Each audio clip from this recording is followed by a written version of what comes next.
अपने प्यारे प्यारे बच्चों के लिए एक बार फिर से आ चुके हैं हम। हेलो बच्चों, चैप्टर चल रहा है एल्डिहाइड और कीटोन।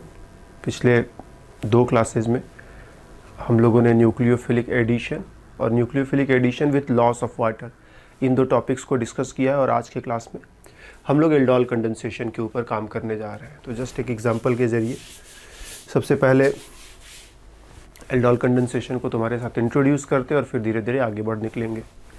तो देखो, अपने पास कोई एक एल्डिहाइड है, एल्डिहाइड ग्रुप है, समझ ही रहे हो, और उसके पीछे एक छोटा सा कार्बन चेन लगा है। ये हुआ तुम्हारा अल्फ़ा कार्बन और अल्फ़ा के ठीक पीछे ये बीटा कार्बन।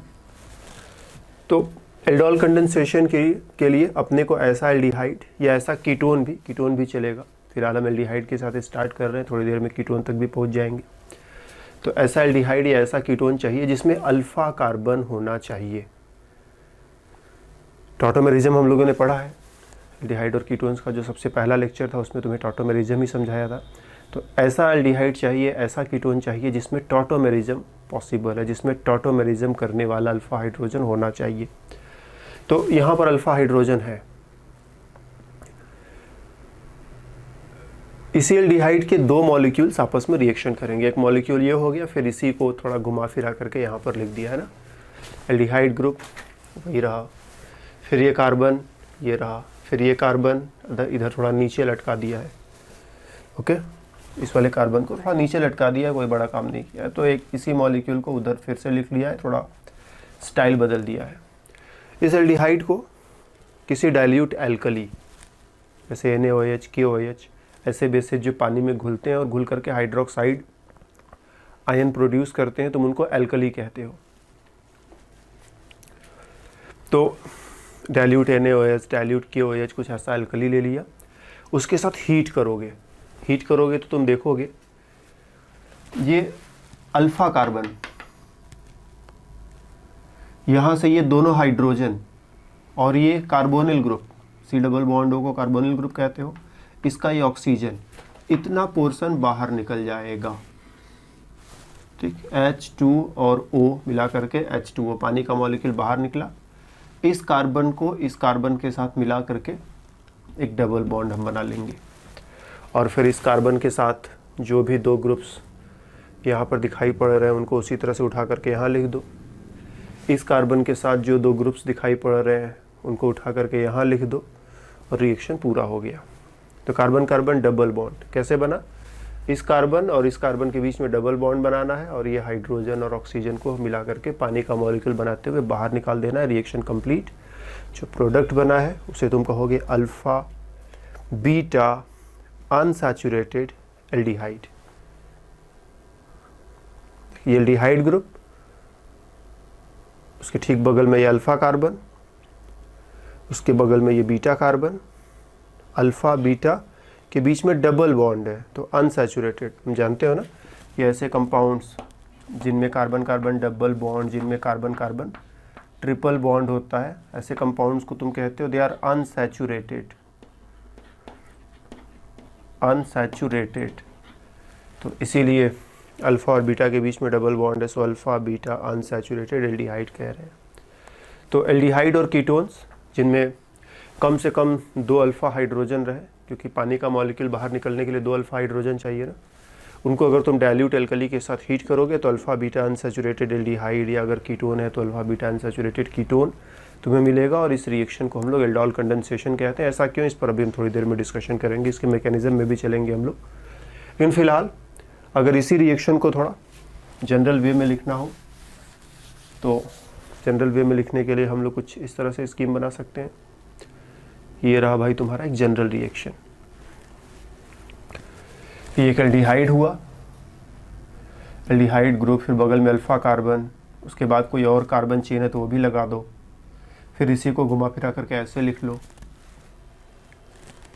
फिर ये अल्फ़ा कार्बन के दोनों हाइड्रोजन और इस ऑक्सीजन को इतना पोर्शन बाहर निकालने की तैयारी कर लो, और कार्बन कार्बन डबल बॉन्ड बना डालना। दोनों का रिएक्शन हो जाए इसके लिए तुम्हें डाइल्यूट NaOH या कोई दूसरा एल्कली लेकर के उसके साथ हीट करना पड़ेगा। H2 और O मिला करके पानी का मॉलिक्यूल बाहर निकला, so just right H2O plus H2O। Carbon carbon double bond तुमने बना लिया। इस कार्बन के साथ दोनों जो ग्रुप्स हैं लिख डालो, इस कार्बन के साथ दोनों जो ग्रुप्स हैं वो भी लिख डालो। तो ये वाला ग्रुप इधर लिख दिया, ये हाइड्रोजन इसी में चिपका करके लिख दिया। तो इस तरह से एक जनरल रिएक्शन भी लिखा जा सकता है। रिएक्शन के मैकेनिज्म की बात करी जाए तो देखो, हम जानते हैं कि ये जो अपना अल्फा हाइड्रोजन है ये एसिडिक होता है। ठीक, नहीं भी जानते हो तो अब जान जाओ, अल्फा हाइड्रोजन थोड़ा एसिडिक होता है। तो ये OH माइनस यहाँ से एक हाइड्रोजन आयन को निकाल करके लेकर के भाग जाएगा। तो यहाँ से एक H प्लस निकालो और इसके साथ भेज दो। तो इसमें से निकाला H प्लस और ये रहा OH माइनस, दोनों को मिला करके इधर H2O लिख दो, क्या जाता है। तो जब यहाँ से H प्लस निकालोगे तो बिल्कुल इसी कार्बन पर एक नेगेटिव चार्ज आएगा। ठीक, इस कार्बन से एक H प्लस निकालोगे तो इसी कार्बन के ऊपर एक नेगेटिव चार्ज आ जाएगा। ये तो बहुत सिंपल सी बात है, जैसा कि तुम लोग जानते हो। जैसे अपने पास अगर H2SO4 है तो H2SO4 से जब तुम एक H प्लस निकालते हो तो क्या बन जाता है, HSO4 माइनस। HNO3 है, इसमें से H प्लस निकालते हो तो क्या बन जाता है, NO3 माइनस। एसिटिक एसिड है, CH3COOH, यहाँ से जब H प्लस निकालते हो तो क्या बन जाता है, CH3COO माइनस। तो कुछ वैसा ही, यहाँ से H प्लस निकालो और H प्लस निकालोगे तो इसी कार्बन पर माइनस आया और H प्लस गया कहाँ, ये जो एल्कली लिया है, जो बेस लिया है, वो H प्लस को लेकर के भाग गया, H2O बन गया उधर। अब इस कार्बन पर नेगेटिव चार्ज आ गया है, कार्बन आयन कहोगे। ये कार्बन आयन अगले स्टेप में न्यूक्लियोफाइल का काम करने को जा रहा है। ठीक, न्यूक्लियोफाइल फॉर नेक्स्ट स्टेप। अगले स्टेप में इस एल्डिहाइड का एक दूसरा मॉलिक्यूल लिया। फर्स्ट मॉलिक्यूल क्या हुआ, कार्बन आयन में बदल दिया, छोड़ दो उसको। अब एक सेकंड मॉलिक्यूल लो। ठीक, ये रहा फर्स्ट मॉलिक्यूल, अब ये सेकंड मॉलिक्यूल, दूसरा मॉलिक्यूल। दूसरे मॉलिक्यूल में C डबल बॉन्ड O, ये न्यूक्लियोफाइल से रिएक्शन कर सकता है और इधर जो कार्बन आयन बना है उसको पकड़ लाओ। ये अपना इलेक्ट्रॉन डोनेट करेगा और कार्बोनिल ग्रुप के साथ रिएक्शन करेगा। इलेक्ट्रॉन तुमने दिया ऑक्सीजन को, ऑक्सीजन पर माइनस आएगा, कार्बन पर प्लस आ रहा है, ये अपना इलेक्ट्रॉन डोनेट करके इसके साथ बॉन्ड बना लेगा। तो इन दोनों के बीच में एक सिंगल बॉन्ड फिलहाल बनेगा, अभी डबल बॉन्ड बनने में टाइम है। ठीक, ऊपर हम लोगों ने देखा था कार्बन कार्बन डबल बॉन्ड बन रहा था, प्रोसेस समय डबल बॉन्ड बनने में, पहले सिंगल बॉन्ड बना लिया जाए। Carbon carbon single bond, electron oxygen ने लिया, ऑक्सीजन पर माइनस। तो देखो ये रहा ऑक्सीजन पर माइनस। ठीक, ये ना ऑक्सीजन पर माइनस, RCH2C, ऑक्सीजन पर माइनस। ये हाइड्रोजन उधर नीचे लटका दिया है, इस CH को लाकर इस कार्बन में जोड़ दो, ये रहा। और इसके साथ जो बाकी के ग्रुप्स हैं एज सच लिख दो। ऑक्सीजन पर माइनस है, उसको H प्लस देना पड़ेगा। H प्लस कहाँ से आएगा, हम लोगों ने NaOH का एक्वा सोल्यूशन लिया है। एक्वा सोल्यूशन मतलब उसमें पानी का मॉलिक्यूल होगा, पानी का मॉलिक्यूल ज़रूरत पड़ने पर H प्लस दे सकता है। ठीक, तो इसमें से H प्लस निकालो, इसको दे दो। जब तुम उसको H प्लस दे दोगे तो इसको तुमने दिया H प्लस पा करके हो गया OH। ठीक, और ये जो प्रोडक्ट बना है, इंटरमीडिएट प्रोडक्ट बना है, इसे तुम कहते हो एल्डोल। एल्डोल में दो पार्ट है। ठीक,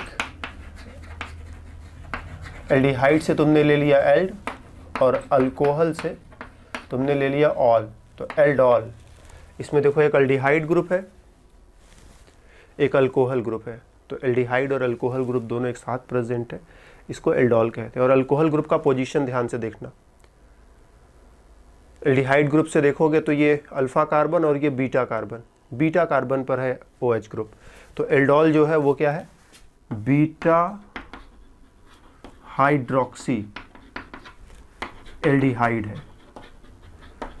ये जो तुम्हारा एल्डोल जो है, जिसे तुम एल्डोल कह रहे हो, वो कुछ और नहीं है, बीटा हाइड्रोक्सी। अल्फा पर नहीं है, बीटा पर। ये अल्फा कार्बन, अल्फा के बगल में बीटा कार्बन, बीटा कार्बन पर एक हाइड्रोक्सिल ग्रुप है, तो बीटा हाइड्रोक्सी एल्डिहाइड, इसी को तुम एल्डोल कहते हो और इसीलिए रिएक्शन का नाम एल्डोल कंडेंसेशन पड़ा है। तो ऐसा नहीं कि एल्डिहाइड ही रिएक्शन देते हैं, कीटोन भी देते हैं। तो कीटोन है तो कीटोल तुम चाहो तो कह सकते हो, लेकिन कीटोल कंडेंसेशन करके कुछ अलग से नहीं पढ़ना, एल्डोल कंडेंसेशन में ही वो भी शामिल है। तो एल्डोल कंडेंसेशन और तुम चाहो तो ketol condensation, aldol and ketol सब एक ही में मिला करके एल्डोल कंडेंसेशन के नाम से तुम पढ़ते हो। तो क्या क्या हुआ एक बार फिर से ऊपर से हम लोग रिव्यू करते हैं, फिर आगे बढ़ते हैं। ये है अपना एल्डिहाइड का पहला मॉलिक्यूल, उसमें से H+ निकाला, कार्बन आयन बना लिया, और कार्बन आयन जो है अगले स्टेप में न्यूक्लियोफाइल का काम करेगा। फिर इस कार्बन आयन ने दूसरे मॉलिक्यूल के साथ रिएक्शन किया, कार्बन कार्बन बॉन्ड बना, ऑक्सीजन पर माइनस का चार्ज आएगा, फिर इसे H+ दे देंगे तो ये OH हो जाएगा। तो वो यहाँ रहा हमारा, ये रहा, तो ऑक्सीजन पर आया माइनस, ठीक, इसने यहाँ पर रिएक्शन किया, कार्बन कार्बन बॉन्ड बना, ऑक्सीजन पर आया माइनस, और फिर इसको H+ थमा दिया, H+ लेने के बाद ये OH हो गया। अल्फा कार्बन और बीटा कार्बन पर हाइड्रोक्सी, इसलिए बीटा हाइड्रोक्सी एल्डिहाइड, जिसे हम एल्डोल कह रहे हैं। कीटोन होता तो कीटोल कहते हैं, लेकिन हम कीटोल अलग से नहीं कहते, एल्डोल कीटोल सब एक ही में समेट लो, बात खत्म। अब इसके आगे इसमें से एक पानी का मॉलिक्यूल निकालना है, ठीक, ये वाला OH और ये वाला हाइड्रोजन हटाओ और बीच में डबल बॉन्ड बना दो। उसका भी मैकेनिज्म है, लेकिन हम उस मैकेनिज्म को यहाँ पर ला करके अपना काम हम लोग बढ़ा नहीं रहे हैं। इवन CB मैकेनिज्म उसको कहेंगे, तो इवन CB मैकेनिज्म कहीं दूसरी जगह हम लोग देखेंगे तो उसकी बात कर लेंगे, राइट। यहाँ से पानी का मॉलिक्यूल निकलेगा, OH और H निकाला, बीच में कार्बन कार्बन डबल बॉन्ड बना दिया, तो ये रहा कार्बन कार्बन डबल बॉन्ड, ठीक। यहाँ से OH निकाला, यहाँ से H निकाला, यहीं पर कार्बन कार्बन डबल बॉन्ड बना दिया। देख लो तुम एक बार इत्मीनान से।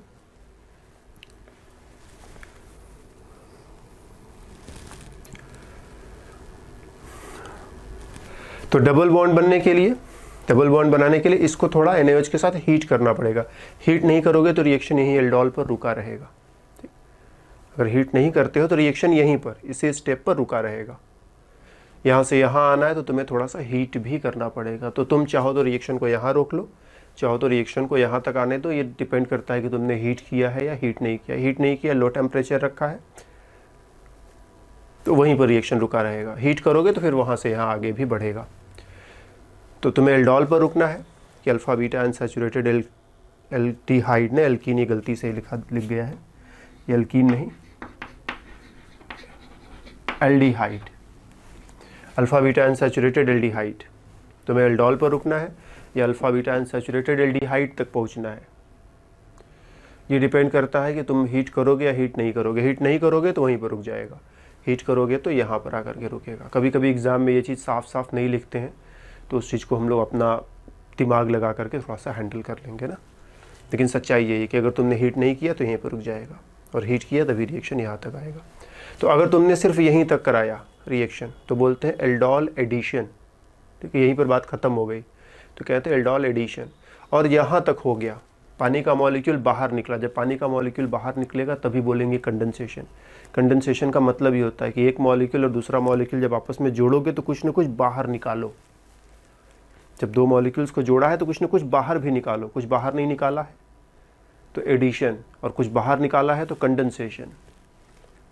तो एल्डोल कंडेंसेशन तब जब यहाँ तक हो, और अगर बात यहीं पर ख़त्म हो जाती है तो हम बोलेंगे इट इज़ एल्डोल एडिशन। तो मैकेनिज्म वाइज जब हम चल रहे हैं तो हमें दो चीज़ें देखने को मिल रही हैं। एक तो ये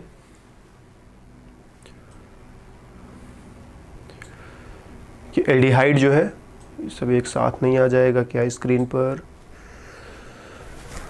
सब दो टुकड़ों में आ रहा है, तो थोड़ा सा हम इसे छोटा करते हैं। ये हुआ थोड़ा सा छोटा, हुआ कि नहीं छोटा, ये हुआ थोड़ा सा छोटा, हो जाओ भाई, थोड़ा सा छोटा हो गया। यस, अब सब एक साथ आ जाएंगे,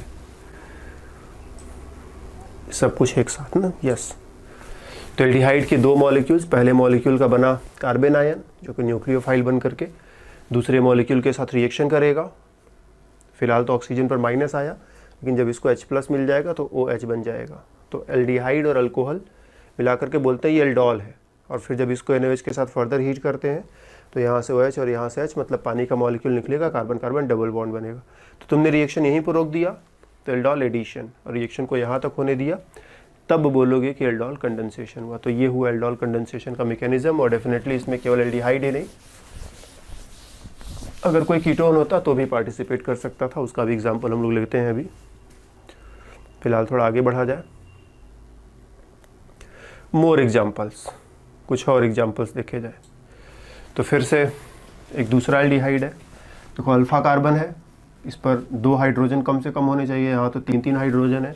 इसके 2 मॉलिक्यूल्स आपस में रिएक्शन करेंगे, इसी में से एक H निकालोगे, इसी कार्बन पर माइनस आएगा, फिर ये माइनस बनने के बाद इस वाले कार्बन पर आकर के अटैक करेगा, ऑक्सीजन इलेक्ट्रॉनों को अपनी तरफ खींचेगा, ऑक्सीजन पर माइनस का चार्ज आएगा, OH हो जाएगा, बाद में H+ खाने के बाद OH हो जाएगा, ये हो गया। ठीक, पहले कार्बन ला करके इसमें जोड़ा और ये इलेक्ट्रॉन खा करके O- और O- में H+ जोड़ा तो OH हो गया, ये बना एल्डोल। फिर यहाँ से OH और यहाँ से H निकालो, बीच में carbon carbon double bond, reaction complete, alpha beta unsaturated aldehyde. Ketone, इस बार देखो कीटोन लिया हुआ है, कीटोन, तुम इधर वाले हाइड्रोजन को भी अल्फा कह सकते हो, इधर वाले हाइड्रोजन को भी अल्फा कह सकते हो, ये भी अल्फा कार्बन, ये भी अल्फा कार्बन, दोनों तरफ अल्फा अल्फा है। 2 मॉलिक्यूल्स फिर से आपस में रिएक्शन करेंगे, तो कह दो यहाँ से हाइड्रोजन तुमने निकाला, इसी पर माइनस का चार्ज आएगा, फिर वो आकर के इसी कार्बन पर अटैक करेगा, इलेक्ट्रॉन उधर शिफ्ट करोगे, ऑक्सीजन पर माइनस हो जाएगा, माइनस होने के बाद इसमें H+ जोड़ोगे तो OH हो जाएगा, ये रहा। ठीक, ये वाला कार्बन आकर तुमने इसमें जोड़ा, CH2COCH3, इस मिथाइल को थोड़ा नीचे लटका दिया है, तो यहाँ से यहाँ पहुँच के कह दो कीटोल, एल्डोल के ही जैसा कीटोल, राइट, या एल्डोल भी कह दोगे तो कोई बात नहीं, इससे कीटोन और अल्कोहल है तो कीटोल कह दो। और फिर यहाँ से OH और यहाँ से H निकाला, कार्बन कार्बन डबल बॉन्ड। कभी कभी तुम ऐसा भी सोच सकते हो कि OH यहाँ से निकाले और H यहाँ से निकाले तो डबल बॉन्ड तो इधर भी बन सकता है ना, तो यस, क्यों नहीं बन सकता, उधर भी डबल बॉन्ड बन सकता है, लेकिन अच्छी तरह से ध्यान रहे, हमें डबल बॉन्ड ऐसा चाहिए, double bond single bond double bond, double bond single bond double bond, conjugation है, इस कॉन्जुगेशन से स्टेबिलिटी मिलती है। तो डबल बॉन्ड अगर इधर बनाया होता तो यहाँ पर अगर डबल बॉन्ड रहा होता तो इसके साथ रेजोनेंस पॉसिबल नहीं था, डबल बॉन्ड यहाँ पर है तो इसके साथ रेजोनेंस पॉसिबल है। तो ये कार्बन कार्बन डबल बॉन्ड ऐसी जगह होना चाहिए कि इस C डबल बॉन्ड O के साथ रेजोनेंस कर सके, right, carbon carbon double bond ऐसी जगह होना चाहिए कि C डबल बॉन्ड O के साथ रेजोनेंस कर सके। तो इसको सोच करके बनाओगे तो गलत नहीं होगा, अल्फा बीटा अनसैचुरेटेड एल्डिहाइड बनना चाहिए या अल्फा बीटा अनसैचुरेटेड कीटोन बनना चाहिए। डबल बॉन्ड यहाँ ना होकर के यहाँ होता तो तुम कहते बीटा गामा हो गया, गड़बड़ हो गया। तो डबल बॉन्ड अल्फा और बीटा कार्बन के बीच में, क्योंकि अल्फा और बीटा कार्बन के बीच में डबल बॉन्ड रहेगा तभी इसके साथ रेजोनेंस होगा, और रेजोनेंस से उसकी स्टेबिलिटी ज़्यादा होती है, इसीलिए डबल बॉन्ड यहीं पर बनेगा, कहीं इधर उधर की जगह पर तुम्हें डबल बॉन्ड नहीं बनाना है। तो कीटोन का भी एक एग्जाम्पल ले लिया, तो एल्डिहाइड ही नहीं कीटोन भी इस रिएक्शन में पार्टिसिपेट करते हैं। ओके, एक और एग्जाम्पल, इस बार फिर से कीटोन है, साइक्लिक कीटोन है। ये अल्फा कार्बन, इधर भी अल्फा कार्बन, दोनों एक जैसे हैं, किसी को पकड़ो किसी को छोड़ दो। इसी का एक और मॉलिक्यूल लिख लिया है, ठीक, NaOH के साथ, NaOH डाइल्यूट एंड हीट। तो कह दो यहाँ से तुमने H निकाला और इसी कार्बन पर माइनस आया, और फिर ये जा करके इस कार्बन के साथ रिएक्शन करेगा, ये चीज़ समझना। तो इस कार्बन को ला करके इसमें जोड़ दिया, इलेक्ट्रॉन को इधर ट्रांसफ़र करोगे तो ऑक्सीजन पर माइनस हो जाएगा, फिर ऑक्सीजन पर माइनस हो जाएगा, H+ दे दोगे तो OH हो जाएगा, और इस कार्बन को इसमें लाकर जोड़ दिया। तो कुछ ऐसे लिखोगे, सोच लो अपनी तरफ से, सोच लो 4-5 सेकंड पहले।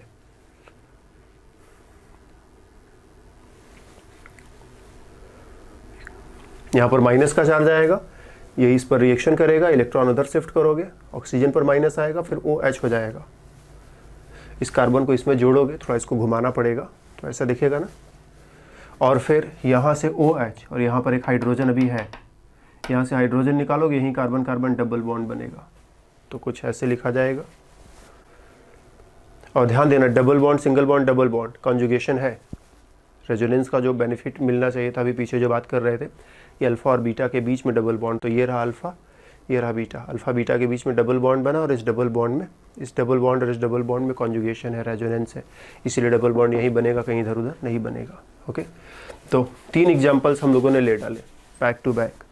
पहला एग्जाम्पल लिया,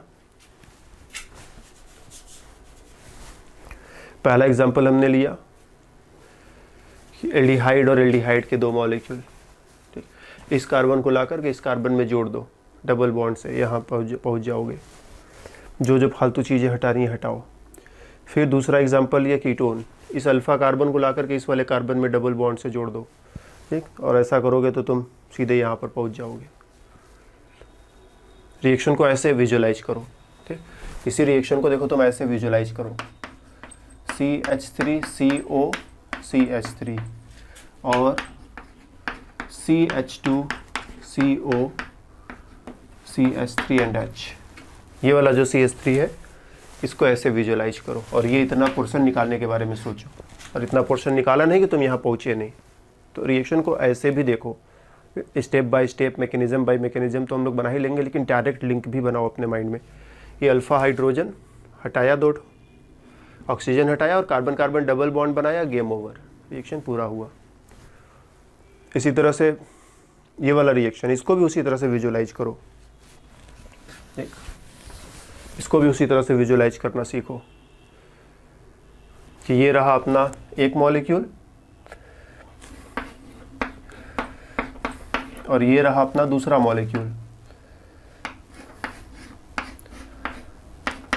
ठीक, इसी को घुमा फिरा के ऐसे लिखा जा सकता है, ये 2 हाइड्रोजन है, ये इतना पोर्शन बाहर निकाल दिया, दोनों हाइड्रोजन या ऑक्सीजन बाहर निकाला, कार्बन कार्बन डबल बॉन्ड बनाया, पहुंच गए यहाँ पर। और बीच वाले स्टेप तक पहुंचना है तो थोड़ा सा तुमको सोचना होगा, यहाँ से वहाँ तो हम सीधे तुम्हें पहुँचा दे रहे हैं, बीच में रुकना है तो फिर स्टेप बाय स्टेप सीधा सीधा चलोगे, धीरे धीरे चलोगे तभी पहुँचोगे ना। बस ध्यान रहे कि ये बीटा हाइड्रोक्सी होता है, ये हाइड्रोक्सी ग्रुप बीटा कार्बन पर होता है और ये डबल बॉन्ड अल्फा और बीटा के बीच में होता है। तो बनाने के बाद चेक कर लेना कि तुमने जो हाइड्रोक्सी ग्रुप है बीटा कार्बन पे लिखा है कि नहीं, अगर इधर उधर लिख दिया तो गलत हो रहा है, और डबल बॉन्ड अल्फा बीटा के बीच में लगाया है कि नहीं, इधर उधर लगा दिया है तो गलत हो रहा है। ठीक, तो इस गलती को नहीं करेंगे। हाइड्रोक्सी ग्रुप कहाँ, बीटा कार्बन पर, डबल बॉन्ड कहाँ, अल्फा और बीटा के बीच में। तो यहाँ बीटा हाइड्रोक्सी एल्डिहाइड या बीटा हाइड्रोक्सी कीटोन बनेगा और यहाँ पर अल्फा बीटा अनसैचुरेटेड एल्डिहाइड या अल्फा बीटा अनसैचुरेटेड कीटोन बनेगा। मिक्स्ड एल्डोल कंडेंसेशन, अभी तक ऊपर जितने भी एग्जांपल्स हम लोगों ने लिए सब में एक ही कीटोन के 2 मॉलिक्यूल्स, ठीक, एक ही कीटोन के 2 मॉलिक्यूल्स, एक ही एल्डिहाइड के 2 मॉलिक्यूल्स आपस में रिएक्शन कर रहे हैं। तो एक ही कंपाउंड है, उसके 2 मॉलिक्यूल्स आपस में रिएक्शन कर रहे हैं। इस बार मिक्स्ड मतलब 2 चीज़ों को मिलाओ भाई। तो ये हम लोगों ने एक एल्डिहाइड और ये दूसरा एल्डिहाइड दोनों को मिला दिया, कह दो 50 ग्राम ये लो 50 ग्राम ये लो, उसमें 10-5 ग्राम बेस मिलाओ, हीट कर दो और देखो क्या होता है। तो हमने 2 तरह के एल्डिहाइड्स को मिला दिया, 2 तरह के एल्डिहाइड्स को मिला दिया। तो अब देखो क्या क्या पॉसिबिलिटी है, यहाँ से अल्फा हाइड्रोजन निकालो, इसी पर निगेटिव चार्ज आएगा, ये जा करके इसके साथ रिएक्शन कर ले, या फिर यहाँ से अल्फा हाइड्रोजन निकालो, इसके ऊपर निगेटिव चार्ज आएगा, ये आकर के इसके साथ रिएक्शन कर ले। 2 पॉसिबिलिटीज। या फिर ये भी हो सकता है कि ये जो यहाँ से कार्बन आयन बनेगा वो कार्बन आयन घूम फिर करके वापस इसी के दूसरे मॉलिक्यूल से रिएक्शन कर ले जाए, और इसी तरह से यहाँ पर जो कार्बन आयन बनेगा वो घूम फिर करके वापस इसी के दूसरे मॉलिक्यूल से रिएक्शन कर ले जाए। ध्यान देना, मॉलिक्यूल्स के भीड़ है, अगर तुमने इसका 1 ग्राम भी लिया तो इसके अरबों खरबों मॉलिक्यूल्स है, इसका 1 ग्राम मिलाया है तो इसके भी अरबों खरबों मॉलिक्यूल्स है, तुम गिन नहीं पाओगे। तो ढेरों ढेरों मॉलिक्यूल्स है, इससे एनायन बना, इससे एनायन बना, इसका एनायन बन के उसके ऊपर, इसका एनायन बन के इसके ऊपर, या फिर इसी का एनायन बन के इसी के दूसरे मॉलिक्यूल पर, इसी का एनायन बन के इसी के दूसरे मॉलिक्यूल पर जाकर के रिएक्शन करेगा। तो 4 पॉसिबिलिटीज़ है और 4 तरह के, कम से कम 4 तरह के प्रोडक्ट्स यहाँ पर तुम्हें देखने को मिलेंगे। इन चारों को विजुलाइज करने के लिए हम पूरा तो नहीं लिखेंगे, लेकिन थोड़ा थोड़ा, ठीक, ध्यान से देख लेना। एक एल्डिहाइड हमने 2 कार्बन का चुना है, एसिटल्डिहाइड, और एक एल्डिहाइड 3 कार्बन का चुना है, प्रोपियोनल्डिहाइड। तो टोटल 4 पॉसिबिलिटी, चारों एक साथ आ जाए तब तो नहीं, एक साथ नहीं आ पा रहे हैं, पहले 3 को देखते हैं। प्रोपियोनल्डिहाइड का कार्बन आयन एसिटल्डिहाइड के साथ रिएक्शन करेगा, जो प्रोडक्ट बनेगा हम अपने से सोचोगे ना, हम लिखेंगे तो बस खिचड़ी के अलावा कुछ नहीं मिलेगा। तुम समझ गए हो तो ठीक, सोच ले जाओगे, नहीं समझे हो तो पहले पीछे थोड़ा और बढ़ो, मतलब फिर से पीछे जाओ, पीछे थोड़ा और वीडियो को अच्छे से देखो। अगर समझ गए हो तो हमको यहाँ कुछ करने की ज़रूरत नहीं है। तो इसको यहाँ पर रिएक्शन करो, रिएक्शन को आगे लेकर जाओ जहाँ तक जा सकता है। जैसे जैसे बढ़े थे, पहले अल्फा बीटा अनसैचुरेटेड एल्डिहाइड बनेगा, फिर उसमें से पानी का मॉलिक्यूल निकालो, सॉरी पहले बीटा हाइड्रोक्सी एल्डिहाइड बनेगा, फिर उसमें से पानी का मॉलिक्यूल निकालोगे तो अल्फा बीटा अनसैचुरेटेड एल्डिहाइड बनेगा। तो वहाँ तक पहुँचाओ इसको। रिएक्शन ऐसे हो सकता है, इसका एनायन बनकर इसके साथ, दूसरी पॉसिबिलिटी दूसरे वाले का एनायन बन जाए और उसका एनायन बनकर के इसके साथ रिएक्शन कर जाए, तीसरी और चौथी पॉसिबिलिटी, इस मॉलिक्यूल से एनायन बना और इसी मॉलिक्यूल मतलब इसका एनायन बना है और इसका एनायन बन के इसी के दूसरे मॉलिक्यूल पर रिएक्शन कर दिया ना, एसिटल्डिहाइड का एनायन और एसिटल्डिहाइड का मॉलिक्यूल। ठीक, तो टोटल 4 पॉसिबिलिटीज हो गया ना। क्या क्या हो गया? प्रोपियोनल्डिहाइड का एनायन एसिटल्डिहाइड के साथ, एसिटल्डिहाइड का एनायन प्रोपियोनल्डिहाइड के साथ। तीसरी पॉसिबिलिटी एसिटल्डिहाइड का एनायन एसिटल्डिहाइड के साथ, और चौथी पॉसिबिलिटी प्रोपियोनल्डिहाइड का एनायन प्रोपियोनल्डिहाइड के साथ।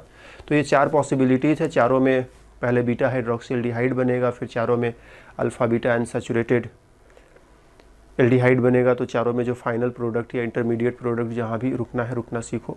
4 प्रोडक्ट्स बनेंगे और चारों प्रोडक्ट तुमको लिखने आना चाहिए ना। तो अपने से सोच सोच करके चारों प्रोडक्ट बना डालोगे, कोई मुश्किल काम नहीं कर सकते हो तुम। ओके, और 2 छोटे छोटे पॉइंट्स कि 4 प्रोडक्ट्स तो बनने ही बनने हैं, साथ ही साथ उनके स्टीरियो आइसोमर्स, जैसे बीच में डबल बॉन्ड है, सिस ट्रांस की पॉसिबिलिटी है, तो सिस वाला भी बनेगा, ट्रांस वाला भी बनेगा, तो उसी को स्टीरियो आइसोमर बोलोगे। तो कम से कम 4 प्रोडक्ट्स तो होंगे ही होंगे। ये भी हो सकता है कि उनके कुछ स्टीरियो आइसोमर्स भी तुम्हें देखने को मिले, और इस वजह से ये रिएक्शन यूजफुल नहीं है, क्योंकि इतने सारे प्रोडक्ट्स की भीड़ रहेगी, इतने सारे प्रोडक्ट्स की भीड़ हो जाएगी एक ही में, कि उनको एक दूसरे से तुम अलग नहीं कर पाओगे, और अलग नहीं कर पाओगे तो ऐसे सिचुएशन में ये रिएक्शन तुम्हारे लिए यूजलेस हो जाएगा। ठीक, प्रोडक्ट्स को एक दूसरे से अलग ही नहीं कर पाओगे, जब अलग ही नहीं कर पाओगे तो रिएक्शन क्या होगा, तुम्हारे लिए यूजलेस हो जाएगा। तो नॉर्मल एल्डोल कंडेंसेशन है तो वहाँ तो ठीक है, अच्छा है, लेकिन ये मिक्स्ड एल्डोल कंडेंसेशन करोगे, 4-4 प्रोडक्ट्स बनेंगे, और 4-4 प्रोडक्ट्स बनेंगे तो फिर ऐसा रिएक्शन अपने लिए यूजलेस हो जा रहा है, क्योंकि इन चारों प्रोडक्ट्स को एक दूसरे से सेपरेट कर पाना हमारे लिए बहुत बहुत बहुत डिफिकल्ट हो जाता है। So reaction goes useless. तो mixed aldol condensation, mixed aldol condensation है, इसको क्रॉस एल्डोल भी बोलते हैं। ठीक, मिक्स्ड एल्डोल या क्रॉस एल्डोल कंडेंसेशन, जिसमें 2 एल्डिहाइड्स का मिक्सचर इस्तेमाल करते हैं और कम से कम 4 प्रोडक्ट्स, अगर उनके स्टीरियो आइसोमर्स देखें तो और भी ज़्यादा, नहीं तो कम से कम 4 प्रोडक्ट्स बनेंगे, और उनको एक दूसरे से अलग करना बहुत मुश्किल है, और इसीलिए हम लोग ऐसे रिएक्शंस को इस्तेमाल मोस्टली नहीं करते। हाँ, पेपर पे पढ़ लेते हैं कि ये पॉसिबिलिटी है, लेकिन सच में करके और उससे उन प्रोडक्ट्स को निकाले और निकाल करके कोई मतलब पूरा करें, मतलब हमको इनमें से किसी एक प्रोडक्ट की ज़रूरत है तो हम इस मेथड को इस्तेमाल करना पसंद नहीं करेंगे, हम किसी और मेथड से, किसी और रास्ते से वहाँ तक पहुँचने की कोशिश करें। मान लो जो 4 प्रोडक्ट्स बने, चारों में से एक हमको चाहिए, तो ये मेथड अगर अप्लाई करना है और एक और मेथड है उससे अब काम बना सकते हैं, तो हम लोग इस मेथड को इग्नोर करेंगे, बोलेंगे ये मेथड बहुत टेढ़ा है, जो मिक्सचर बनेगा उसमें से अपना डिज़ायर्ड प्रोडक्ट निकालना बहुत मुश्किल होगा, इसीलिए इस मेथड को इस्तेमाल नहीं करेंगे। ओके, इंट्रामोलिकुलर एल्डोल कंडेंसेशन, ठीक है, हम लोग इतने पर रुकते हैं ना। हम सोचे थे कि इसी क्लास में इसको भी समझा देंगे, लेकिन इंट्रामोलिकुलर एल्डोल कंडेंसेशन और एल्डोल कंडेंसेशन के ही ऊपर एक और रिएक्शन है क्लाजेन स्मिथ कंडेंसेशन, वो भी जस्ट एल्डोल ही है, थोड़ा सा उसका हल्का सा एक्सटेंशन है। तो इंट्रामोलिकुलर एल्डोल कंडेंसेशन और क्लाजेन स्मिथ कंडेंसेशन, इन दोनों को हम लोग अगले क्लास के लिए रिजर्व करते हैं। इस क्लास में ज़्यादा पढ़ा करके तुम्हारा दिमाग जो है ख़राब नहीं करते, जो सीखा है उसको बचा करके रखो, अगले क्लास में मिलेंगे तो एल्डोल कंडेंसेशन का इंट्रामोलिकुलर वर्जन और साथ ही साथ क्लाजेन स्मिथ कंडेंसेशन पर बात करेंगे, और फिर जो भी और बचेगा फिर देखते चले जाएंगे। तो इस क्लास में हमारी तरफ से इतना ही, फिर मिलेंगे अगली क्लास में, तब तक के लिए बाय बाय।